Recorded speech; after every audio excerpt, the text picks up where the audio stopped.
بسم اللہ الرحمن الرحیم۔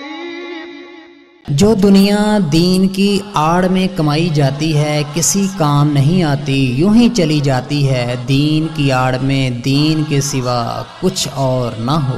حاسد اپنے ہی اندر کی چنگاری سے اپنی ہی نیکیوں کے خرمن کو جلا کر بھسم کیا کرتا ہے، کسی کا کوئی نقصان نہیں کرتا، اور یہ بڑے ہی خسارے کی تجارت ہے۔ حضور اقدس صلی اللہ علیہ وآلہ وسلم نے فرمایا، حسد نیکیوں کو اس طرح جلا ڈالتا ہے جیسے کہ آگ سوکھی لکڑی کو۔ نقص مت نکال، رد مت کر، ہر شے کمال حکمت سے بنائی گئی ہے، کوئی بھی شے فضول نہیں۔ کوے کا گرا ہوا پر جسے تم کسی بھی کام کا نہیں سمجھتے ایک مہلک مرض کا علاج ہے۔ کام زندگی کا حاصل ہے، ہر کسی کو کام ہی کی بدولت اعزاز اور کام ہی کے عوض انعام و اکرام عطا ہوتا ہے۔ باغ میں صرف ایک ہی بوٹا نہیں ہوتا، ہزاروں ہوتے ہیں اور قسم قسم کے ہوتے ہیں، کوئی پھولدار، کوئی پھلدار، کوئی سایہ دار اور کوئی کانٹے دار، سب کے سب ضروری اور باغ کی زینت کو دوبالا کرنے والے ہوتے ہیں۔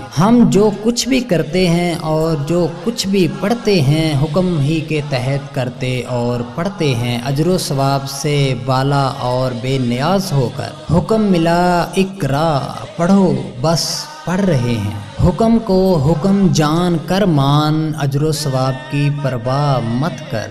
عالمی تیرا لقب ہے مرحبا۔